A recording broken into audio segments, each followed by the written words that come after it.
Saudara, saya hari ini tidak akan khotbah ekspositori dari satu perikop tertentu Alkitab, tapi masih tergerak untuk khotbah topikal, yaitu berbicara tentang penderitaan. Kita percaya sudah di dalam kehidupan manusia sangat akrab dengan penderitaan. Penderitaan itu sesuatu yang hadir di dalam keseharian hidup manusia. Entah kita miskin, entah kita kaya, entah kita sehat, entah kita sakit, entah kita bahagia, entah kita susah, di dalam banyak waktu kehidupan kita sedikit banyak atau menderita, kalau bukan di dalam aspek ini, di dalam aspek itu. Ada sama orang menderita di dalam urusan kesehatannya, ada orang menderita di dalam urusan finansial, ada orang mungkin menderita di dalam urusan hubungan relasi dengan sesama manusia, dan seterusnya. Intinya adalah di dalam keadaan apapun, siapapun saudara, nggak ada orang yang kebal dengan kuasa penderitaan. Saya ingin pagi hari ini memikirkan beberapa aspek tentang penderitaan. Ya, 7 aspek, sebenarnya bisa ditambah, tapi kita mengakhiri dengan 7 aspek saja. Tentang penderitaan itu, apa saja yang kita boleh renungkan, terutama waktu kita mengalami di dalam kehidupan kita sehari-hari. Yang pertama, kita ingin sekali lagi menekankan bagian yang saya sudah pernah sharing di dalam khotbah yang nggak tahu, mungkin 1-2 tahun lalu gitu. Belajar dari kitab Ayub. Ini salah satu kitab yang banyak berurusan dengan isu penderitaan. Kalau saudara membaca di sana, menarik bagaimana Tuhan mencoba untuk melakukan terapi rohani, bukan sekedar terapi psikologis atau terapi mental, kepada Ayub di dalam penderitaannya. Waktu kita membaca di dalam bagian itu, bahkan cerita drama two story, maksudnya two story atas bawah, seperti kayak kita nonton satu drama. Kita tahu di situ ada panggung atas, ada panggung bawah. Panggung bawahnya adalah Ayub yang sedang dicobai, yang menderita, yang bangkrut, yang kena sakit penyakit, yang kehilangan anaknya, bahkan istrinya pun juga seperti meninggalkan dia. Itu story bawah. Story atas, di panggung atas itu kita melihat dialog sedang terjadi antara Allah dan iblis, yang mau mencobai Ayub. Itu gambaran two story. Menarik di dalam pasal-pasal pertama, kedua, kita membaca gambaran seperti itu. And yet, menurut kitab Ayub, itu bukan sesuatu yang relevan untuk di-share kepada Ayub, sehingga dia memperoleh penghiburan di dalam penderitaannya. Saya nggak tahu sudah pernah merenungkan bagian ini atau tidak. Ini kan fakta kan, betul-betul di situ dicatat pasal 1, pasal 2, yaitu apa yang terjadi di dalam drama kosmos itu adalah Tuhan sedang diskusi dengan setan. Setan mencoba untuk melakukan penawaran, bagaimana kalau saya mau menghancurkan ini, lalu Tuhan kasih batasnya sampai di sini, dan seterusnya. Tapi kita membaca di dalam keseluruhan kitab Ayub tidak pernah diberitahu bahwa pencobaan itu datang dari setan. Meaning, menurut Tuhan itu terapi yang nggak berguna untuk Ayub. Nah, sekarang ada jenis kekristenan yang mengajarkan segala sesuatu yang buruk dari setan, yang baik dari Tuhan. Kita menerima yang buruk itu nggak mungkin dari Tuhan. Tuhan nggak memberikan evil, Tuhan memberikan senantiasa yang baik. Menarik waktu kita membaca di dalam kitab Ayub, ternyata itu bukan gambaran teologi yang tepat. Justru dikatakan oleh istri Ayub mengatakan variasi teologi yang seperti itu, sementara Ayub mengatakan, masa kan kita cuma mau menerima yang baik saja dari tangan Tuhan dan bukan yang buruk. Maksudnya Ayub mau mengatakan apa sih? Yang baik dan buruk itu datang dari tangan Tuhan. Yang baik dan buruk itu ada di dalam kedaulatan Tuhan, bukan hanya yang baik saja. Saya kira doktrin ini merupakan satu doktrin yang keras di dalam teologi reform, tapi sekaligus menjadi satu penghiburan yang besar waktu kita merenungkan bagian ini. Mengapa? Karena tanpa pengertian tentang kedaulatan Tuhan, waktu kita di dalam penderitaan, kita bisa jadi rather hopeless. Saya nggak tahu sudah temperamen apa, temperamen kolerik, melankolik, sanguinik, atau asal bukan munafik itu, itulah ada 4 kan sudah ya. Saya nggak tahu sudah temperamen apa, tapi agaknya orang di dalam temperamen apa itu memberikan satu gambaran tertentu waktu dia berespons tentang penderitaan. Ada orang yang di dalam penderitaan cenderung jadi hancur. Ada orang yang di dalam penderitaan justru makin terchallenge gitu. Tapi saya percaya yang temperamen sangat kuat waktu dalam penderitaan terchallenge pun ya juga ada padesnya. Bukan berarti ayo datang terus penderitaan, suatu saat juga bisa letih juga dengan adanya penderitaan terjadi di dalam kehidupan kita. Saya percaya regardless kita punya temperamen apa ya yang menyatakan kita kemudian berbeda-beda di dalam menghadapi penderitaan itu. Tapi kalau kita kembali kepada firman Tuhan, Tuhan memperlakukan kita ya dengan sangat tepat. Dan ada satu gambaran solusi universal yang kita bisa belajar dari bagaimana Tuhan menerapi Ayub, sebagaimana dia juga bisa melakukannya di dalam kehidupan kita. Dan ini regardless saudara temperamennya apa. Sekali lagi, Ayub tidak mengaku, tidak mengatakan bahwa yang baik saja yang berasal daripada Tuhan, yang buruk bukan berasal daripada Tuhan. Sebaliknya, dia percaya bahwa segala sesuatu yang baik dan buruk itu berasal dari Tuhan, meaning di dalam kedaulatan Tuhan. Bagi saya ini sangat menghibur ya, kekacauan yang terjadi, ya apalagi yang bukan kesalahan kita, bahkan yang kesalahan kita pun waktu terjadi, kita melihat satu sisi ini memang akibat saya menuai apa yang saya tabur, saya mesti berubah, ada lessons yang harus saya pelajari, but still, perspektif dengan adanya kedaulatan Tuhan, bagaimanapun Tuhan mengizinkan itu terjadi, membiarkan itu terjadi, menjadi satu penghiburan bagi saya karena Tuhan tetap tidak berhenti memimpin. Saya ambil contoh sederhana saya, waktu Petrus jatuh ke dalam dosa, waktu Petrus menyangkal Yesus, itu pasti satu kerusakan terjadi dalam dirinya, sesuatu yang menyedihkan, satu pasal yang rusak ya di dalam hidupnya, waktu Petrus menyangkal Yesus. Tapi kita percaya itu terjadi di dalam kedaulatan Tuhan. Ya. Bencana itu terjadi di dalam kedaulatan Tuhan. Akhirnya kita melihat dari sesuatu yang buruk terjadi di dalam kehidupan Petrus, ya justru mendekatkan dia kepada Tuhan. Justru dengan bencana ini terjadi dalam kehidupannya, Petrus lebih nggak self-confidence, lebih nggak arrogance, lebih rendah hati, lebih bergantung kepada Tuhan. Waktu dia direstorasi oleh Yesus Kristus, dia mengatakan, Tuhan engkau mengetahui segala sesuatu. Engkau tahu aku mengasihi engkau. Petrus nggak keluar kalimat seperti dulu. Di antara mereka semua, kalau mereka meninggalkan engkau, aku akan tetap mengikut engkau sampai mati. Itu kalimat yang sebelumnya gitu ya. Petrus mengatakan seperti itu, ternyata menyangkal. Kita nggak mendapati gambaran seperti itu lagi di dalam diri Petrus setelah dia jatuh. Ya. Jadi Tuhan memakai kejatuhan itu di dalam rangkaian kedaulatannya untuk menghasilkan sesuatu yang konstruktif di dalam kehidupan Petrus. Ya, sisi yang lain tentu saja Petrus tetap harus belajar dari kejatuhan tersebut supaya dia tidak mengulanginya. Ada lessons ya, pertobatan yang sejati yang seharusnya terjadi dalam kehidupan orang-orang yang mengalami kerusakan kejatuhan seperti itu. Nah ini Petrus ya. Kalau kita kembali kepada Ayub, Ayub kan bukan karena salahnya, apalagi ya.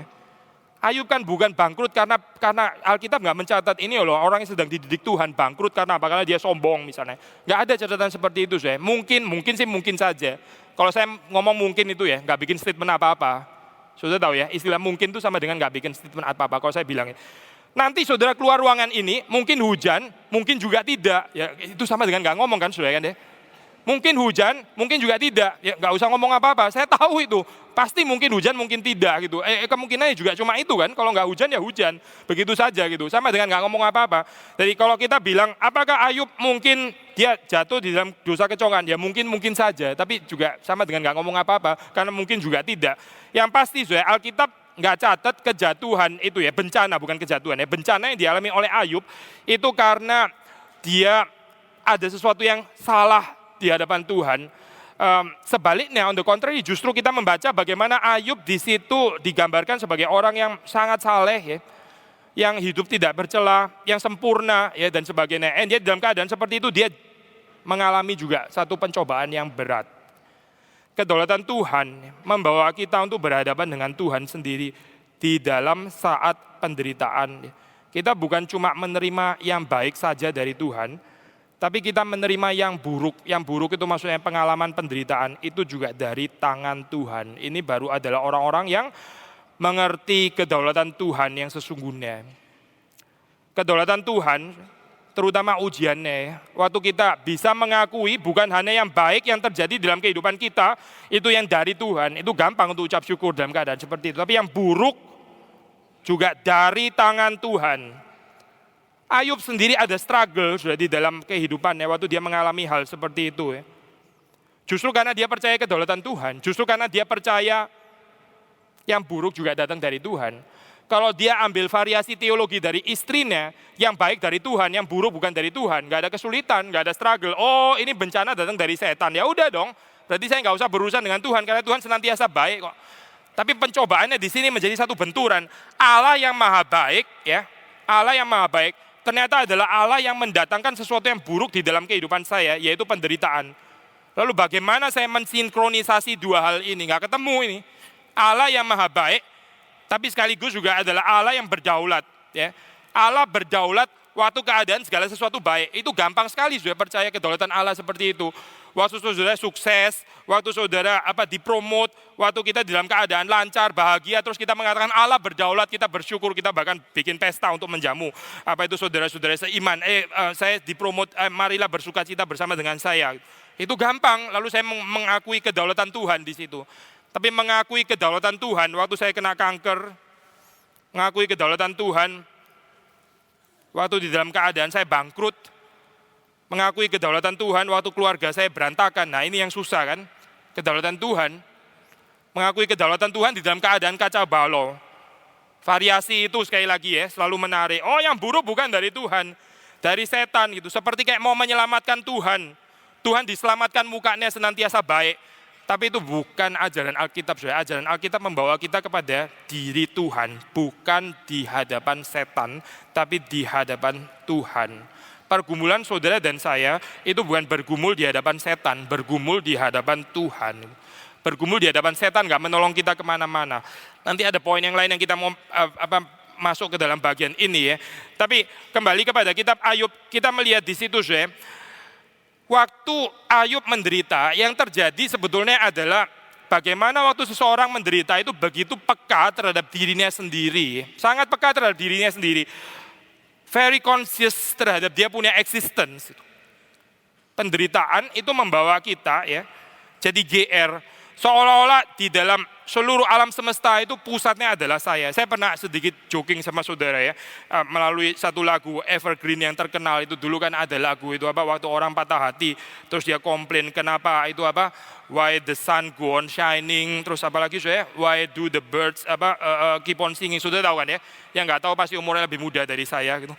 Mungkin sudah 30 tahun ke bawah itu lagu apa sih saya nggak kenal. Saya kenalnya ini lagu-lagu yang 10 tahun lalu gitu. Ya itu lagu Evergreen ya. Waktu orang patah hati, dia minta supaya matahari nggak usah bersinar gitu kan ya. Terus habis itu burung-burung jangan berkicau. Kenapa? Karena dia lagi patah hati. Because you don't love me anymore gitu kan. Intinya apa saudara? Intinya adalah waktu saya susah, waktu saya menderita, saya cenderung menjadikan diri saya itu sebagai pusat. Dan lagu ini mengobservasi dengan begitu tepat ya gambaran ini. Mengobservasi dengan begitu tepat, waktu saudara dan saya menderita, kita cenderung menjadikan diri kita itu pusat. Kita nggak bisa melihat kebaikan apapun di luar sana. Tetangga saya suka cita, ya, lahir anak, aduh nggak peduli, saya nggak bisa menyelamatin dia, saya nggak bisa ikut sukacita dengan dia. Kenapa? Karena saya lagi patah hati. Jadi kalau saya lagi susah, saya lagi bangkrut, patah hati, lalu sakit penyakit datang mengunjungi saya, seperti seluruh dunia itu mesti mengikuti saya di dalam kesusahan itu, gitu kan ya. Jadi birds nggak boleh berkicau. Birds mesti ikut bersama-sama patah hati dengan saya. Karena apa? Karena saya lagi susah. Ntar kalau saya diterima lagi ya, lagunya ganti. Why do birds suddenly appear gitu kan? Sudah tahu nggak lagu itu ya? Lagu Evergreen yang lain gitu. Mainannya sama birds terus, beraninya cuma sama burung gitu. Tapi intinya di situ sudah melihat sesuatu gerakan yang sama. Waktu saya susah, bird suruh stop, nggak boleh berkicau. Waktu saya senang, bird suruh ini kita tiba-tiba jadi peka dengan birds yang berkicau gitu. Ini kan narsisistik kan sudah orang seperti ini. Waktu di dalam saat penderitaannya, pencobaan yang terbesar itu bukan sakit penyakitnya sendiri, tapi kita mendadak jadi narsisistik di dalam saat seperti itu. Dan ini yang diterapi Tuhan di dalam diri Ayub. Saudara perhatikan ya, kalau sudah melihat di dalam kitab Ayub itu sampai pasal-pasal terakhir, Tuhan belum memulihkan keadaan Ayub. Bahkan saya percaya sampai di dalam pasal yang terakhir pun pemulihan yang dialami oleh Ayub itu sebetulnya juga bukan jawaban daripada penderitaannya. The real solution atau answer dari Tuhan tentang penderitaan Ayub, yaitu waktu Ayub dibawa keliling untuk melihat keanekaragaman ciptaan Tuhan. Ini loh, saya menciptakan kuda Nil, yang ini namanya buaya gitu kan ya, diajak keliling kebun binatang itu sama Tuhan. Pelajaran astronomi, astrologi, bukan astrologi ya, astrologi sekarang lain, astronomi sekarang namanya ya, astronomi, biologi, zoologi dan sebagainya gitu kan ya. Terus Ayub diajak keliling. Maksudnya apa sih? Mau mengeluarkan Ayub dari posisi pusat alam semesta, ditarik lagi ke pinggir oleh Tuhan. Kamu bukan the center of the universe. Kalau kamu susah, yang susah cuma kamu, bukan seluruh dunia. Biarkan matahari tetap bersinar, biarkan burung tetap berkicau. Dan waktu burung berkicau, bukan karena kamu seneng, seperti lagu Why Do Birds Suddenly Appear tadi, bukan. Karena mereka menyatakan kesetiaan Tuhan. Whether kamu susah atau enggak susah, ya seolah-olah Tuhan mau mengatakan itu adalah di dalam porsimu sendiri, di dalam kehidupanmu. Lihatlah seluruh ciptaan ini, lihatlah kesetiaanku yang masih berjalan di dalam ciptaan-ciptaan yang lain, bahkan manusia-manusia yang lain selain dirimu, ya. Waktu seseorang menderita, apa sih yang menjadi persoalan di dalam kehidupannya? Dia menjadikan dirinya pusat, lalu dia minta semua orang mengerti dia. Ya, kita pernah di dalam keadaan sakit yang mungkin gak terlalu berat kan ya, mendadak jadi sakit begitu bosi, langsung perintah-perintah orang, terus ngomongnya kasar gitu kan ya, ngomongnya kasar. Waktu orang ngomongnya kasar, mumpung lagi sakit gitu kan ya, jadi orang juga nggak berani bales, terus langsung maklum lah, aduh dia lagi sakit soalnya, sudah kita sabar aja. Coba kalau kita nggak sakit, pasti langsung dibales gitu kan ya, langsung ada tanggapannya gitu. Tapi karena kita sakit, waktu kita sakit kita ngomong sembarangan, seperti kayak seluruh dunia mesti mengerti. Kenapa? Karena saya susah, saya mau maki-maki orang, saya mau teriak-teriak, lu orang semua mesti maklum. Karena saya susah gitu. Untuk sementara saya adalah juara dunia gitu. Untuk sementara saya adalah pusat dunia. Lalu pelan-pelan waktu kita mulai sembuh ya kita jadi berkurang gitu.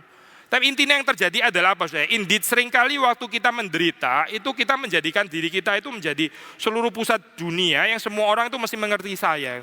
Nah ini yang diterapi Tuhan di dalam kehidupan penderitaan Ayub ya. Ditarik kembali keluar dari posisi pusat. Karena yang pusat itu Tuhan, bukan saudara dan saya. Termasuk juga waktu kita menderita ya. Orang menderita itu gampang sekali, sangat tendensius untuk ini ya, masuk ke dalam satu keadaan self pity ya. Kegeeran menjadi pusat ya. Sekali lagi Tuhan menarik Ayub keluar, seolah Tuhan mau mengatakan kamu just one small dot di dalam seluruh universe ini. One small dot, gak penting-penting banget. Wah ini terapi kasar gitu ya, shock terapi gitu. Maka kalau sudah membaca, apa hubungannya sih memperlihatkan kemuliaan Tuhan dengan penderitaan Ayub? Saudara pernah ngajak orang yang ini sakit terus habis itu saudara ajak ke kebun binatang gak? Terus dia itu nggak ngomong apa-apa tentang sakit penyakit. Ini loh kuda Nil, coba lihat kuda Nil, bagus ya. Kuda Nil, yang ini namanya buaya. Kalau cari cicak nggak ada, di rumah banyak. Ini coba lihat dua gitu ya. Terus dia bingung, apa hubungannya sama saya itu sakit tahu nggak? Kamu bawa keliling-keliling ke situ. Jangan-jangan sebentar lagi saya mau dilempar ke buaya karena dia sudah nggak mau take care saya lagi kali ya. Ini apa? Orang ini mau apa sebetulnya? Itulah yang dilakukan Tuhan kepada Ayub. Dia aja jalan-jalan. Coba lihat, ini bintang ya, ini bulan. Katanya kamu tahu ya waktu saya menciptakan, coba kasih tahu dong gimana. Oh ngeledek lagi ya, orang sakit diledek sama Tuhan gitu. Bukankah kamu tahu waktu penciptaan sedang itu kasih tahu kan kamu mau berperkara dengan saya, katanya. Tuhan ngeledek lagi. Ini shock terapi sudah di dalam diri Ayub. Tapi shock terapi ini berhasil. Tuhan bukan elus-elus Ayub, ya Ayub kasihan ya kamu ya, kasihan. Ya sebentar lagi Ayub, ini sebentar lagi dramanya selesai. Bertahanlah 3 menit lagi. Dramanya sudah mau selesai, sebentar lagi menang gitu. Oh bukan. Tuhan bikin goncangan ini loh. Kamu mau apa? Kamu bukan di pusat, kamu di sana, di pinggir. Gak penting hidupmu, meskipun kamu menderita. Kamu bukan pusat alam semesta. Wah itu luar biasa keras ya. Seperti kasar sekali. Tapi ini cara Tuhan mendemonstrasikan kemuliaannya yang kemudian indeed berhasil merelativisasi ya, kecongkaan Ayub ya, unconsciously atau consciously. Kecongkaan Ayub dengan meletakkan diri menjadi pusat waktu dia menderita. Sekali lagi saudara dan saya punya kecenderungan ini. Waktu kita dirundung bencana, ya, kita mendadak mau menjadi penting, ya, menjadi pusat perhatian gitu, di dalam kesulitan kita. lalu minta semua orang memperhatikan kita, mengerti kita, ya, mengelus-elus perasaan kita, membalut luka kita, dan sebagainya. Yang nggak sepenuhnya salah, tapi sekali lagi, ini bukan cara Tuhan membereskan penderitaan Ayub. Penderitaannya sendiri belum dibereskan. Yang lebih penting itu bagaimana membereskan orang yang menderita daripada membereskan penderitaannya. Sekali lagi, saudara, lebih penting itu membereskan sikap respon seseorang waktu dia menderita daripada penderitaan itu sendiri. Tuhan kalau mau bereskan penderitaan gampang sekali, dia menciptakan dunia ini begitu kompleks cuma dalam 6 hari, tinggal dibalik aja selesai, seperti segampang membalik tangan. Tapi Tuhan membentuk Ayub 42 pasal. Tuhan membalikkan itu kondisi, ya, nggak sampai 1 pasal, setengah pasal langsung dipulihkan. Nggak perlu cerita terlalu panjang, itu hal terlalu gampang. Saudara mau disembuhkan dari sakit penyakit, itu tinggal balik tangan Tuhan, gampang sekali. Saudara mau diubah keadaan finansial saudara, itu gampang sekali, Tuhan tinggal balik tangan, nggak ada yang susah. Orang seluruh dunia diciptakan hanya dalam 6 hari. Tapi waktu seseorang dibentuk oleh Tuhan, itu Tuhan bukan balik tangan. Kenapa? Karena saudara dan saya bukan robot. Saudara dan saya bukan robot yang tinggal di sinkronisasi ala ini iPhone tempelin kabel di sini, terus ini satunya colok ke komputer gitu kan ya. Saya sinkronisasi kamu dalam 5 menit tiba-tiba langsung synchronize gitu misalnya. Oh tidak. Musa nggak disinkronize seperti itu oleh Tuhan, tidak. Musa perlu 40 tahun, Tuhan tunggu, belum matang ini, belum cukup ini orang ini, tunggu dia di antara keadaan orang Israel sudah berteriak, kapan ini delivernya datang? Sabar, belum selesai, saya masih dealing dengan Musa, 40 tahun. Dan Ayub perlu kira-kira 40 pasal untuk menterapi sampai dia betul-betul selesai. Tuhan memperlakukan manusia bukan sebagai mesin, bukan sebagai robot. Kalaupun tetap pakai istilah sinkronisasinya itu sinkronisasi personal, bukan sinkronisasi mechanical ala ini iPhone, bukan ya, tapi personal. Meaning ada waktu Tuhan sendiri juga dikecewakan, Tuhan sendiri juga disakiti di situ. Tapi kemudian Tuhan juga tetap menyatakan kesabarannya. Tuhan menanti, Tuhan merangkul, Tuhan juga sekaligus memukul, menghajar, merebuke dan sebagainya. Di situ terjadi proses ya sampai manusia itu betul-betul taat kepada Tuhan. Sekali lagi waktu kita melihat Ayub, bagaimana Tuhan membereskan dia di dalam persoalan penderitaannya. Menurut kitab Ayub, persoalan yang paling terbesar di dalam diri orang menderita adalah dia menjadikan dirinya menjadi pusat, dan karena itu dia harus ditarik keluar. Jangan terlalu peka dengan dirimu sendiri, termasuk waktu engkau menderita. Poin yang kedua, maka yang penting di sini seperti kita sudah mengatakan tadi, di dalam penderitaan adalah bagaimana manusia itu berespons kepada Tuhan di dalam penderitaannya. Tadi kita mengatakan gambaran teologi yang salah ya. Waktu kita bilang versi dari istri Ayub itu yang baik dari Tuhan, yang buruk bukan dari tangan Tuhan. Ya, yang baik dari Tuhan, yang buruk dari iblis, misalnya gitu kan. Sakit penyakit dari iblis, kalau kesehatan dari Tuhan. Teologi. Ayub bilang, masakan kamu cuma mau menerima yang baik dari Tuhan, yang buruk bukan dari tangan Tuhan. Itu semuanya dari tangan Tuhan, meaning di dalam kedaulatan Tuhan. Maksudnya apa sih? Maksudnya supaya di dalam penderitaan kita itu bergumulnya di hadapan Tuhan. Ya. Kita bukan bergumul di dalam penderitaan itu untuk mengusir setan, bukan. Bergumul di hadapan setan gak membawa kita kemana-mana. Tapi ada variasi yang lain juga, saudara. Ada orang yang di dalam penderitaannya, dia bergumul melawan penderitaan itu sendiri, tapi tidak pernah merefleksikan dirinya di hadapan Tuhan. Juga nggak kemana-mana. Sekali lagi, saudara. Tadi saya bilang kan ya, ada temperamen orang yang justru melihat penderitaan, makin ada penderitaan, makin ada kesulitan, makin merasa terchallenge. Ya, mungkin orang-orang kolerik kali ya khususnya. Ada penderitaan, makin ini justru makin ada difficulties, makin fun hidup saya, lebih bisa menyatakan kolerik saya, gitu kan ya. Hati-hati di dalam gambaran seperti ini, waktu kita gagal berespons di hadapan Tuhan, ya. Orang yang gagal berespons di hadapan Tuhan, penderitaan cuma hanya menjadikan dia mungkin lebih kuat menghadapi penderitaan, that's all. Kalau begini nggak usah Yesus Kristus lah. Nggak usah Yesus Kristus ya. Orang yang nggak kenal Yesus Kristus juga bisa kayak begini. Hitler, bisa. Hitler itu bergumul dengan penderitaannya. Akhirnya dia berhasil mengalahkan, menjadi orang yang bikin banyak orang menderita, begitu kan ya. Celaka orang kayak begini. Memang dia berhasil mengalahkan penderitaan pribadi yang dia alami. Begitu dia naik, dia menghasilkan penderitaan untuk banyak orang yang lain. Karena apa, saudara? Karena dia tidak pernah bergumul di hadapan Tuhan waktu dia menderita. Kekecewaannya, ya, disappointment, sudah tahu ya, Hitler itu pernah ditolak waktu dia masuk mencoba untuk jadi artis ya, masuk ke satu sekolah tinggi seni di Vienna, dia ditolak. Ya, itu orang yang perasaannya sebenarnya sangat fine. Ya, akhirnya jadi seperti itu. Justru karena terlalu fine, terus kemudian nggak mendapatkan apa yang dia mau, dia jengkel sekali, dan akhirnya dia menjadi orang yang seperti itu. Wah, sangat menakutkan, saya. Orang yang nggak bisa beres dengan penderitaannya. Nggak bisa beres bukan di dalam pengertian dia nggak bisa mengalahkan penderitaan. Dia mungkin bisa mengalahkan penderitaan, dia bisa overcome penderitaan, tapi dia tidak beres di dalam pengertian pergumulannya di hadapan Tuhan. Pergumulan di hadapan Tuhan itu nggak selesai atau nggak bergumul sama sekali di hadapan Tuhan.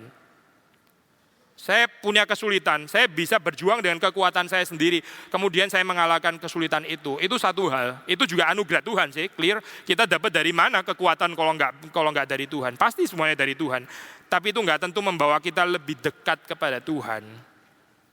Penderitaan itu sarana ya, melatih kita bagaimana kita merelasikan senantiasa diri kita di hadapan Tuhan. Kadang Tuhan menempatkan kita di dalam satu keadaan yang mujur, di dalam satu keadaan yang sangat-sangat lancar dan sebagainya. Lalu itu juga membentuk kita. Nah, di dalam keadaan seperti ini bagaimana kita merelasikan keadaan ini di hadapan Tuhan? Bersyukurkah? Melupakan Tuhankah? Tapi juga saat penderitaan, waktu dalam saat penderitaan Tuhan juga menguji kita. Bagaimana di dalam saat seperti ini? Kecewakah? Meninggalkan Tuhankah? Atau tetap percaya kepada Tuhan? Tetap menerima ini dari tangan kedaulatan Tuhankah? Atau saya membuang Tuhan, ya saya cuma mau yang baik saja dari Tuhan, saya nggak mau yang buruk dari Tuhan. Ayub bergumul, seorang Ayub yang dikatakan itu saleh, tidak bercela, dan seterusnya itu digambar-gambaran sampai 4 ya, klasternya, bukan cuma 2. Sudah saya pernah menyelidiki ini secara eksegesis di dalam Perjanjian Lama, nggak ada orang dengan 4 klaster kayak begitu, paling banyak 2. Ya, sebutan seorang yang misalnya ya saleh dan tidak bercela sudah begini. Tapi sudah baca di dalam Ayub itu keluar 4 kategori. Ini satu-satunya orang di dalam Perjanjian Lama yang disebut seperti itu oleh Tuhan sendiri, bukan oleh dirinya sendiri ya, oleh Tuhan. Tapi orang yang seperti ini pun ya bergumul waktu menghadapi penderitaan, bergumul di hadapan Tuhan. Seperti kayak mau menuntut Tuhan, betul nggak menghadirkan penderitaan di dalam kehidupan saya? Nggak salah kamu Tuhan. Saya berusaha hidup benar, tapi kenapa dapat malapetaka seperti ini? Tapi justru itu yang mematangkan, yang bikin dia menjadi seseorang yang mature di hadapan Tuhan. Karena dia bergumul, berespons di hadapan Tuhan di dalam saat penderitaannya. Semakin cepat kita berespons di hadapan Tuhan, semakin cepat pembentukan terjadi. Semakin kita lambat berespons di hadapan Tuhan, mungkin berespons terhadap teman, berespons terhadap manusia, berespons terhadap terhadap barang, terhadap penderitaan itu sendiri, terhadap setan dan sebagainya. Kita going nowhere. Ada orang di dalam penderitaan ya, dia bukan menjadi, ini poin yang ketiga ya. Seharusnya penderitaan kan membawa kita menjadi dewasa, ya, menjadi semakin mature tadi. Tuhan mau melatih karakter kita. Ya. Tapi ada orang yang justru di dalam penderitaan justru jadi hancur. Gitu. Ada orang yang di dalam penderitaan jadi pahit sekali. Karena disappointment yang dia nggak bisa keluar. Saya percaya kita sedikit banyak ya hidup di dalam dunia ini pasti hidup di dalam keadaan yang dilukai dan melukai kan saudara. Pasti gitu. Ya, saudara dan saya hidup di dalam dunia ini karena kita masih berdosa, sesama kita juga berdosa, kita pasti hidup saling melukai, kita dilukai dan melukai. Jangan cuma pikir saya dilukai tok ya, itu ntar narsisistik tadi gitu. Patong pernah khotbah satu gambaran yang menarik di situ. Waktu itu dia pernah menantang permulaan khotbah ya, beberapa tahun lalu gitu, untuk minta jemaat angkat tangan. Siapa di sini yang sering melukai? Bukan. Pertanyaan pertama bukan itu saya. Siapa di sini yang pernah dilukai orang lain? Wah, angkat tangan sudah. Hampir semua yang angkat tangan. 100% kayak yang angkat tangan. Siapa di sini yang pernah dilukai orang lain? Semua angkat tangan itu. Semua angkat tangan. Ini bukan calling sih ya, bukan. Cuma pertanyaan ini, angket. Terus itu pertanyaan kedua sekarang. Siapa yang sering melukai orang lain? Ada yang angkat tangan juga sudah. Tapi langsung prosentasenya drop. Mungkin tinggal 10% kali ya. 10% yang angkat tangan. Siapa yang sering melukai orang lain? Ada juga yang sadar, tapi tinggal 10%. Siapa yang sering dilukai orang? Maksudnya apa sih? Ya inilah persoalannya kan ya. Waktu dilukai sangat peka, waktu apa? Waktu melukai gak peka gitu kan ya. Ya memang kita ya begitu, narsisistik kan memang bawaannya. Jadi waktu dilukai sangat-sangat berasa. Luka ini luka. Waktu melukai orang lain, waktu ngomong ngawur gak sadar gitu. Gak sadar. Terus kita bilang, gitu aja tersinggung gitu kan ya.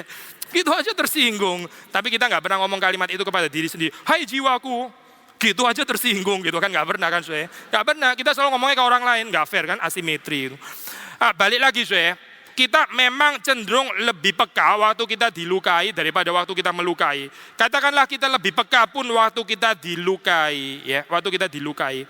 And pertanyaannya adalah bagaimana kita menutup, ya, bagaimana kita heal ourselves di dalam anugerah Tuhan dengan pengalaman-pengalaman seperti itu. Ada orang yang gak pernah beres keterlukaannya, ya, dan dia hidup terus-menerus dengan keterlukaan itu. Ya. Ada ganjelan yang gak pernah beres di dalam dirinya. Saya percaya persoalan paling dasar, paling akar, karena dia tidak menerima itu dari tangan kedaulatan Tuhan. Ini yang melukai saya sih itu. Itu dulu orangnya, itu yang melukai saya. Sudah nangkep ya poinnya ya? Ayo tadi bilang apa sih? Masakan kamu cuma mau menerima yang baik dari Tuhan, yang buruk bukan dari Tuhan? Ini kalimatnya maksudnya apa sih? Yang buruk betul, memang dari setan juga betul, memang via setan. Tapi bagaimanapun yang mengizinkan kan Tuhan kan. Tuhan tuh mau membawa kita di dalam pengalaman penderitaan, keterlukaan dan sebagainya. Itu untuk berhadapan langsung dengan Tuhan, bukan berhadapan dengan sesuatu yang lain. Kalau saudara berhadapan dengan sesuatu yang lain, termasuk manusia yang pernah mengecewakan saudara, kita mungkin gak akan naik kelas. Tapi kalau kita berhadapan dengan Tuhan, Engkau yang mengizinkan ya, ini terjadi. Saya terluka melalui orang itu. Sekali lagi, saya mengatakan di dalam kitab Ayub kan gak pernah diberitahu kepada Ayub bahwa pencobaannya itu datang via setan kan. Meaning gak relevan bagian itu. Yang relevan itu Ayub mengetahui ini datang dari tangan kedaulatan Tuhan. Whether via setan kayak, via orang Kasdim kayak, atau orang mana yang merampok itu unta dan ternaknya, itu sama sekali gak penting. Yang penting adalah bagaimana saya berhadapan langsung dengan Tuhan yang mengizinkan hal itu terjadi di dalam kehidupan saya, di dalam kehidupan saudara dan saya. Itu yang bikin kita mature. Dan kita ada kesulitan waktu berhadapan dengan Tuhan. Masa iya sih? Tuhan masa menghadirkan keterlukaan seperti ini di dalam kehidupan saya? Masa betul Tuhan menghadirkan keporak-porandaan, kekacauan seperti ini dari tangan Tuhan? Memang sulit sudah, memang ada pergumulannya. Tapi itulah yang mendewasakan saudara dan saya. Ada orang yang tidak bergumul di hadapan Tuhan. Dia terus-menerus berpikir ini manusia. Manusia yang gak beres. Tuhan mah selalu baik. Manusia yang tidak taat gitu ya. Tuhan sih gak pernah bersalah. Yang salah itu orang itu. Itu yang menimbulkan kekacauan dalam kehidupan. Itu orangnya, bukan Tuhan. Tuhan sih maunya lain, Tuhan berkehendak lain. Tapi karena dia tidak, kalau kayak begini orang ini so powerful, saking powerfulnya sampai bisa menghalangi kehendak Tuhan dong. Ada sesuatu yang gak beres dengan teologi saudara dan saya. Saya gak mau masuk ke dalam ini soalnya pembedaan dalam doktrin Allah. Kita tahu ada di dalam doktrin reform sistematik teologi ada pembedaan God's revealed will, God's sovereign will yang memang seringkali juga tensional di dalam kehidupan kita. Tapi ini kita put aside mungkin bagian di PA atau di seminar dan sebagainya. Kembali kepada yang kita bahas hari ini. Waktu kita berespons di hadapan Tuhan, semakin kita berespons di hadapan Tuhan, semakin kita dibentuk kedewasaan kita di dalam saat penderitaan. Bukan berespons di hadapan manusia, bukan berespons terhadap keadaan, bukan berespons terhadap penderitaan itu sendiri. Yang ketiga adalah di dalam saat penderitaan Tuhan menguji betapa dalamnya kasih kita, kesabaran kita, ketekunan kita, ya, sukacita kita justru pada saat penderitaan. Penderitaan itu membawa kita untuk mengenal diri sampai keadaan yang lebih dalam. Ya, kalau kita nggak konflik dengan orang di dalam keadaan semua lancar, itu bukan sudah membuktikan saya memang adalah orang yang peaceful. Nggak tentu. Mungkin di dalam keadaan ada pressure, baru kita terjadi konflik, terus kita sendiri bingung, kenapa saya bisa ada konflik seperti ini ya? Biasanya saya orang baik-baik. Oh bukan, nggak ada perubahan apa-apa di dalam diri saudara. Kita cuma masuk kepada pengenalan diri yang lebih dalam. The monster yang ada di dalam itu dibuka oleh Tuhan. Melalui apa? Melalui adanya penderitaan. Kalau saudara nggak sakit gigi, senyum sama orang itu ya bisa gitu kan ya. Sakit gigi suruh senyum sama orang. Gitu. Orang senyum pun saya nggak geming karena saking sakitnya begitu kan. Waktu seseorang sakit masih bisa senyum, seseorang sakit masih bisa sabar, Seseorang sakit masih bisa menjawab dengan lemah lembut. Ya berarti dia memang lemah lembut, berarti memang sabar, berarti memang ada sukacita. Penderitaan itu membentuk kita sampai layer yang paling dalam, bukan layer luar. Layer luar itu baru superficial. Saya kemarin waktu PA di Singapura ada seorang bertanya satu kalimat yang bagus ya. Dia sedikit bingung menghadapi Abraham. Bukan menghadapi Abraham secara ini ya. Dia nggak pernah ketemu Abraham sih. Tapi di dalam pembacaan Alkitab tentang Abraham. Karena di satu sisi waktu dipanggil keluar gitu ya, langsung seperti kelihatan taat, beriman, meninggalkan semuanya. Wah, gambarnya sudah positif begini.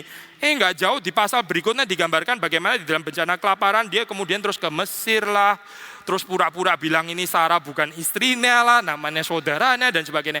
Gambaran seorang yang tidak beriman gitu. Seperti Abraham ini schizofren atau bagaimana ya? Beriman, tidak beriman gitu kan ya. Ntar beriman lagi, tidak beriman lagi. Gambaran berikutnya kan beriman lagi. Setelah itu tidak beriman lagi, mendatangkan Hagar di dalam kehidupan keluarganya ya, bukan menantikan janji Tuhan melalui Sarah yang akan mengaruniakan Ishak sebagai anak perjanjian. Gagal lagi gitu, ntar beriman lagi, gagal lagi beriman. Ini apa sih sebenarnya gambaran kayak begini gitu. Nah saudara, kita percaya justru inilah gambaran yang lebih realistik di dalam perjalanan kehidupan seorang manusia waktu mengikut Tuhan. Kita seringkali berpikir either or, kalau seseorang taat ya itu taat, kalau saleh ya saleh, baik ya baik, bajingan ya bajingan gitu kan ya. Seperti anak kecil kalau nonton film, anak kecil tuh nonton film, dia bingung kan ini, dia melakukan pemetaan, profiling karakter, terus bingung sometimes gitu, karena ini tokohnya agak ambivalen, terus dia tanya sama orang tuanya, Pak, ini penjahat atau orang baik ya sebetulnya gitu kan ya, cuma gambarnya cuma dark atau light gitu kan ya, cuma hitam atau putih, dia nggak bisa melakukan gradasi. Kita nggak bisa jawab, begini loh ya, orang ini ada baiknya dan juga ada jahatnya. Jahatnya di dalam aspek-aspek ini, baiknya di dalam, itu terlalu complicated untuk anak-anak. Anak-anak nggak bisa mencerna seperti itu, jujur kasih tahu saya, ini baik atau jahat, gitu aja sudah. Ya, ini orang sesat atau benar gitu. Reform, non-reform gitu kan ya. Injili, non-injili. Wah, Kristen, non-Kristen semuanya begitu ya. Saya bukan mengatakan kategori ini absurd semuanya, tidak gitu. Tapi seringkali di dalam kehidupan ya, pembagian dua kutub kayak begini ini nggak cukup, sudah nggak cukup. Ada gradasi di dalam kehidupan manusia sehingga kita perlu melakukan satu distingsi lebih tepat. Nggak cuma mengatakan orang, oh ini orang baik itu baik, yang ini brengsek, semuanya brengsek, kalau baik semuanya baik. Balik lagi kepada Abraham saya. Kesulitan kalau kita melihat Abraham ini orang beriman atau tidak beriman sebetulnya. Kalau beriman nggak boleh ada, tidak berimannya sama sekali. Kalau dia tidak beriman ya sudah, berarti dia tidak beriman. Memang bukan orang beriman. Tapi kenapa Alkitab bicara dia adalah bapak orang beriman? Sisi yang lain digambarkan keadaan orang yang tidak beriman di sini, bilang Sarah bukan istrinya lah. Memang dia nggak bilang secara eksplisit sih, tapi secara motivasi at least kan ya. Lalu dia menghadirkan Hagar di dalam kehidupan keluarganya gitu. Ini kan menggambarkan satu keadaan orang nggak beriman sebetulnya. Lalu kenapa Alkitab tetap memanggil dia sebagai bapak orang beriman? Sekali lagi, kita percaya inilah realita di dalam perjalanan kehidupan manusia waktu dia mengikut Tuhan. Waktu Abraham dipanggil keluar ya, dari Ur, ya, waktu Abraham dipanggil keluar meninggalkan negerinya, saya percaya itu dia tulus, imannya betul, memang sudah teruji. Tapi teruji di dalam tahap tertentu, belum teruji di dalam tahap yang lain. Ada orang waktu di KKR, ya, angkat tangan, keluar air mata, mau menyerahkan diri, terus setelah itu ntar berapa bulan lagi kita dapati, biasa-biasa lagi, balik lagi, nggak jelas penyerahan dirinya. Lalu kita menganggap, itu dulu itu air mata buaya waktu dia di KKR itu saya foto itu waktu itu, ternyata saya dikecoh, saya dikelabui, janji-janji doang, angkat tangan mah gampang gitu. Mungkin saja peristiwanya seperti, tapi kita nggak pernah tahu, mungkin juga tulus, mungkin tulus, bukan air mata buaya, tapi apa? Belum teruji, itu baru di layer 1, waktu layer 2 ternyata gagal. Sudah pernah main game nggak? Ini jarang-jarang saya pakai ilustrasi ini. Sudah pernah main game kali ya? Game itu kalau kita lulus level 1, saudara naik level 2, begitu kan ya? Waktu level 2 lulus naik level 3, begitu kan? Waktu saya level 3, gagal, game over. Itu kan nggak menulify saya lulus level 1 sama 2 kan, saudara? Tangkap nggak, saudara? Memang saya lulus kok, tapi saya lulus di mana?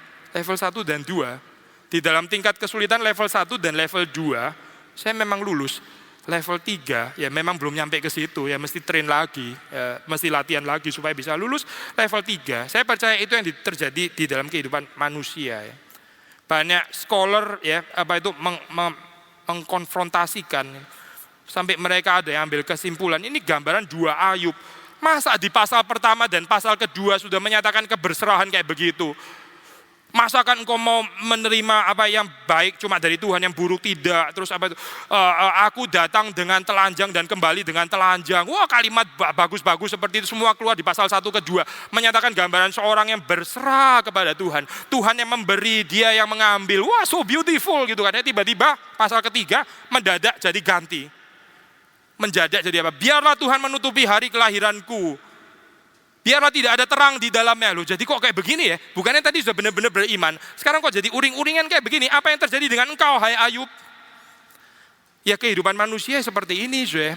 Kehidupan manusia yang realistis adalah seperti ini. Gambaran seseorang yang naik turun. Tapi itu bukan berarti terus naik turun karena nggak stabil ya. Naik turun terus diam di tempat. Bukan itu. Sebetulnya kita in growing process. Cuma kita belum menyadari the real I yang ada di dalam. The real I yang belum tersingkap. Dan tersingkap melalui apa? Justru melalui penderitaan. Penderitaan itu membawa kita untuk masuk ke dalam layer yang lebih dalam. Ya. Takarannya Tuhan yang kasih ya. Saudara jangan main-main dengan menciptakan takaran sendiri ya. Saya mau mengenal diri saya. Oke, saya mau menjatuhkan satu karung 50 kilo dari atas kena kepala saya. Ntar mati nggak tanggung jawab ya. Itu setting penderitaan, bukan manusia yang menciptakan. Saudara juga tidak menciptakan setting penderitaan bagi anak-anak saudara. Hati-hati, itu bukan di dalam kedaulatan kita, di dalam kedaulatan Tuhan. Tuhan yang memberikan porsinya. Menurut Tuhan ini pas takaran segini, ujian penderitaan dengan takaran segini akan mereveal dia punya personalitas sampai batas segini, kali ini, hari ini. Nanti lain kali ada level yang lain lagi, saya akan kasih lagi, mereveal lebih dalam lagi. Biarlah di dalam kedaulatan Tuhan, bukan saudara dan saya yang menentukan gitu.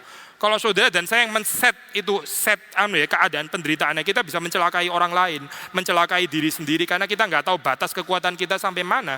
Yang tahu itu sebetulnya adalah Tuhan, bukan saudara dan saya.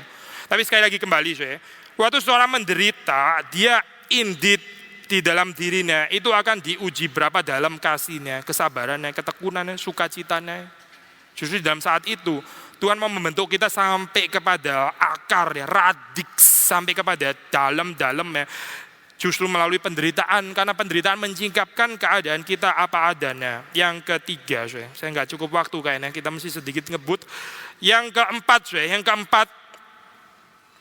saya tertarik dengan Heidelberg Katekismus waktu membicarakan tentang ini ya, misery. Ini tahun ini kita merayakan Heidelberg Katekismus, bukan cuma kita tapi di seluruh dunia ya. Banyak sekali orang-orang yang merayakan Katekismus Heidelberg. Ini 450 tahun. Itu most widely read Reformed Confessions, lebih daripada Second Helvetic, lebih daripada Genevan Katekismenya Calvin, lebih daripada Westminster Catechism atau Westminster Confession dan sebagainya, Heidelberg Katekismus. Kita mungkin hafal pertanyaan pertamanya ya, yaitu pertanyaan yang mengatakan apakah ya penghiburanmu satu-satunya di dalam kehidupan ini dan yang akan datang gitu. Lalu dijawab dengan yaitu bahwa aku milik Yesus Kristus dan seterusnya. Itu pertanyaan pertama ya. Tapi kalau kita membaca di dalam pertanyaan-pertanyaan berikutnya, di situ kita mendapati struktur Heidelberg itu ada 3 ya, pakai struktur triadik. Yang pertama itu bicara tentang the misery of man atau human beings, keapa-apaan ya, keadaan kesengsaraan manusia. Terus bagian kedua bagaimana kita dibebaskan daripada kesengsaraan itu. Bagian ketiga bicara tentang ucapan syukur. Itu struktur triadik dari Katekismus Heidelberg. Nah, saya cuma mau singgung bagian yang pertama saja. Menarik juga waktu Heidelberg mengajarkan tentang konsep misery, tentang konsep kesengsaraan. Menurut Katekismus Heidelberg, kesengsaraan di dalam kehidupan manusia itu apa? Pasti mengatakan tentang dosa ya. Dosa, itulah kesengsaraan manusia. Tapi waktu mencoba untuk menggambarkan spektrum dosa itu apa? Dosa kan kita bisa jelaskan banyak sekali kan, pengertiannya gitu. Di dalam spektrum yang sangat luas. Tapi yang tertarik dibahas oleh penulis Heidelberg mengatakan dosa itu adalah kegagalan manusia bisa mengasihi Allah dan mengasihi sesama dengan bebas. This is the real suffering. The real misery of human being adalah manusia itu nggak bisa dengan freely dengan bebas mengasihi Allah dan mengasihi sesamanya. How theocentric. How theocentric. Kita biasanya bicara tentang penderitaan. Penderitaan. Saya terluka, dia melukai saya tersinggung ini. Kita biasa bicara tentang kesengsaraan. Saya sakit, kanker stadium 4, sakit. Saya stroke. Keluarga saya stroke, dipanggil Tuhan. Ini kesengsaraan, misery. Saya perdagangan saya kacau, bangkrut, gak berhasil dapat uang, misery. Ya memang sih itu juga misery, tapi kurang teosentrik, kurang teosentrik, agak antroposentrik konsep tentang misery. Heidelberg Katekismus waktu membahas tentang misery mengatakan the real misery itu apa sih? Real misery yaitu waktu kita gagal mengasihi Allah dengan bebas, itu misery. Sudah pernah nggak pikir misery dalam pengertian seperti ini? Misery itu bukan ini juga, bukan kemalangan malapetaka yang mengunjungi saya itu saja, tapi terutama adalah kegagalan, total failure, bagaimana manusia nggak bisa mengasihi sesamanya dengan bebas. Itu misery. Ada orang ya meletakkan, ini saya sambung langsung karena kita nggak punya banyak waktu ya, poin ke-4, 5, 6, 7, ntar saudara nomorin sendiri lah ya. Tadi sampai mana by the way saya juga lupa gitu, tapi intinya poinnya semuanya keluar gitu lah ya. Saya mau sambung langsung dengan kaitan berikutnya, yaitu poin berikutnya. Bagaimana kita berpikir ya, penderitaan yang terbesar itu apa? Itu comparable dengan sukacita yang terbesar yang saya percaya dalam hidup ini. Sekali lagi ya. Saudara berpikir, what is the greatest misery in my life? Itu paralel dengan the greatest joy in my life. Itu perbandingan terbalik. Kalau saya misalnya begini ya. Buat saya, ya, misery terbesar di dalam hidup manusia itu adalah sakit, misalnya gitu ya. Maka kebahagiaan terbesar adalah apa, saudara? Ya sembuh, sederhana kan ya. Bagi saya, kesengsaraan terbesar yang saya nggak bisa alami, nggak boleh alami di dalam kehidupan ini adalah apa? Kemiskinan, misalnya gitu ya. Maka sukacita terbesar dalam kehidupan adalah apa, saudara? Kekayaan, apalagi kalau bukan kekayaan, tinggal dibalik doang gitu kan ya. Maka konsep kita tentang penderitaan itu sangat mempengaruhi konsep kita tentang what is the real joy in my life. Kita mengatakan the gospel is good news, the greatest news, the happiest news gitu kan ya. The gospel, Injil. Really? Betulkah, saudara? Kalau kita mengatakan ini adalah the greatest news, ya, the happiest news, the best news, kita akan mengatakan the worst news in my life adalah saya berdosa, nggak ada yang lain. Betulkah dosa merupakan misteri terbesar di dalam kehidupan saudara dan saya? Ini jawaban theologically correct kan? Saya bukan menanyakan di dalam tatanan katekisasi, jawabannya pasti semua bilang amen. Tapi saya menanyakan di dalam satu pertanyaan personal. Lalu Heidelberg mendefinisikan apa sih itu dosa. Dosa, waktu saya gagal menjalankan panggilan saya sebagai manusia yang seharusnya mengasihi Allah dengan segenap hati, dengan segenap jiwa, segenap kekuatan, segenap akal budi, dan juga gagal mengasihi sesama manusia saya seperti diri saya sendiri. That is the real misery. Bersamaan dengan ini, kebahagiaan itu selalu merupakan isu relasi. Selalu merupakan isu kasih, relasi.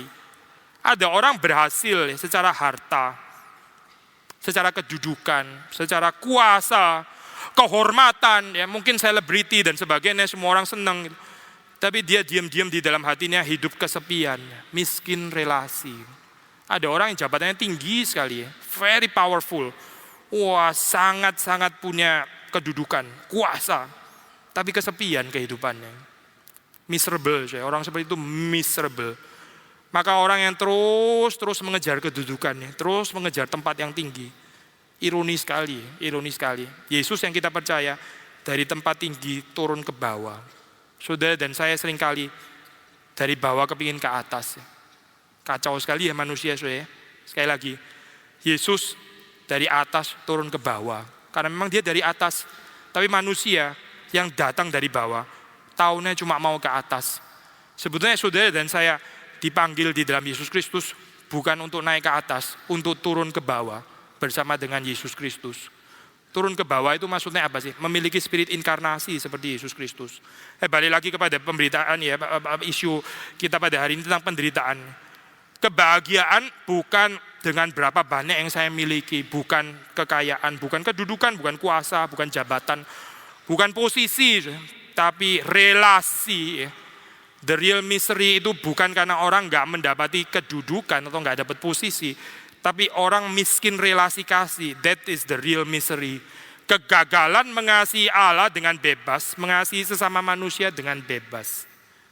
Ya, menurut perspektif dari Heidelberg Katekismus, dan menurut saya ini merupakan satu perspektif yang sangat alkitabiah karena membawa kita ke dalam pengertian yang esensial, ya. Penderitaan, sakit penyakit. Saya pernah bahas bagian ini tentang sakit penyakit di dalam ekspositori Lukas di GRI Kelapa Gading, ya. Kita sedang ekspositori Lukas di situ, membahas tentang teologi penyakit, ya. Penyakit memang tidak membahagiakan, tapi sebenarnya di dalam penyakit apa sih yang tidak membahagiakan?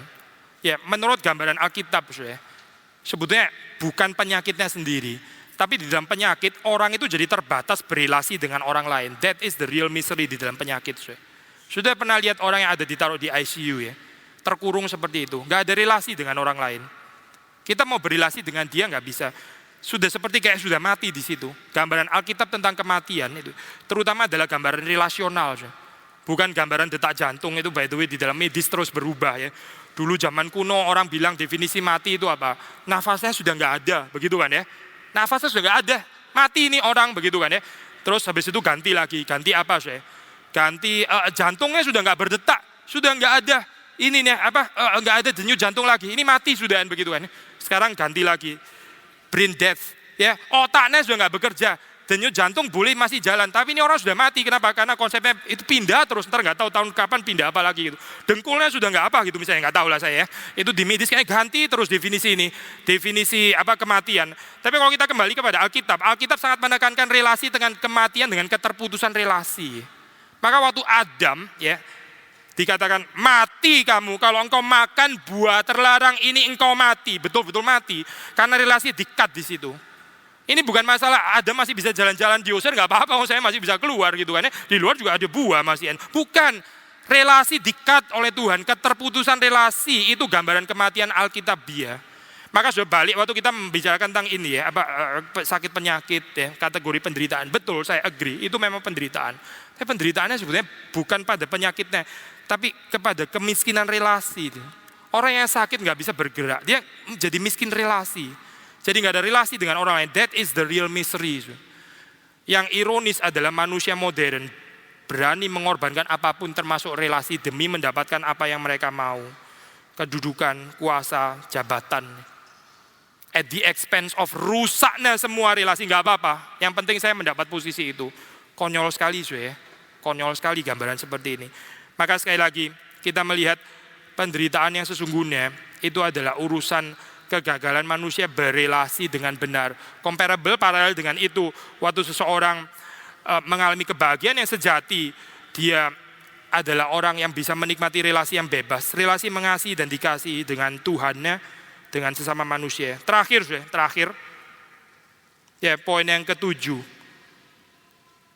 Pada akhirnya kita mesti membedakan ada berbagai macam penderitaan, ya. Ada penderitaan karena dosa saya sendiri. Ada penderitaan mungkin karena dosa orang lain, saya yang jadi victim. Ada penderitaan karena ya wajar dunia sudah jatuh di dalam dosa, maka saya menderita. Yang saya maksud adalah bisa ada bencana alam, bisa ada banjir, dan seterusnya. Itu penderitaan karena memang dunia kita sudah jatuh ke dalam dosa. Kita wajar mengalami penderitaan. Tapi Alkitab memberikan satu perspektif penderitaan yang betul-betul meaningful, yaitu waktu saudara dan saya rela, willing, bersedia untuk menderita karena nama Tuhan. Ini penderitaan yang paling meaningful, menderita karena nama Tuhan. Waktu kita taat, waktu kita melakukan firman Tuhan, itu kita akan menderita, pasti, di dalam takaran apapun. Waktu kita berani confess, Yesus Kristus adalah Juru Selamat dan Tuhan, kita pasti akan masuk ke dalam penderitaan, di dalam takaran apapun. Ada satu gambaran sudah di dalam jemaat di Wahyu yang dikatakan kurang menderita di situ. Setelah kita mempelajari, jawabannya cuma satu, yaitu apa? Mereka terlalu banyak berkompromi. Orang yang berkompromi dengan dunia tidak menderita. Yesus mengatakan satu kalimat sederhana, dunia membenci kamu. Dunia membenci kamu. Kita boleh tanya pertanyaan ini, betul nggak ya dunia membenci saya? Dunia membenci saya kah? Atau justru dunia senang kepada saya? Kalau dunia nggak membenci saya, kita gagal sebetulnya mengikut Tuhan. Karena Yesus bilang, dunia membenci kamu. Membenci aku dan membenci kamu yang mengikut aku. Saudara nggak usah melakukan sesuatu apa-apa. Dunia akan membenci waktu kita taat kepada Tuhan. Tapi bukan berarti waktu dunia membenci, pasti kita sudah otomatis di dalam jalan Tuhan. Sekali lagi, ada penderitaan yang karena kesalahan kita sendiri. Ya bukan berarti orang lain benci pasti kita otomatis hidup dekat dengan Tuhan, memang juga tidak. Tapi orang yang hidup dekat dengan Tuhan, hidup menaati firman Tuhan, itu dia akan berurusan dengan penderitaan. Penderitaan ini mempersatukan kita dengan Yesus Kristus. Paulus mengatakan persekutuan penderitaan Yesus Kristus, persekutuan di dalam penderitaannya. Ini bukan persekutuan yang very shallow. Oh, saya terima Yesus di dalam hati. Oh, Yesus masuklah begitu ya. Ini kadang-kadang bisa jadi palsu model kayak begini.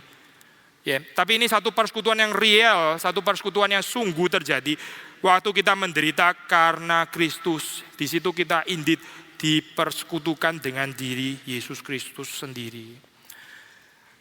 Waktu di dalam sabda bahagia, kita mendapati 8 sabda bahagia. Di dalam sabda yang terakhir, yaitu yang ke-8, tentang yang menderita. Itu Matius pakai 3 ayat. Pakai 3 ayat, khusus memberitakan tentang penderitaan. Di dalam bagian lain pakai 1 ayat, khusus tentang penderitaan. Sabda yang terakhir, yang ke-8, pakai 3 ayat. Maksudnya apa sih? Ini bagian yang luar biasa penting, menjadi tanda, karakteristik orang pilihan yang sejati. Kiranya Tuhan memberkati kita semua. Mari kita masuk di dalam doa.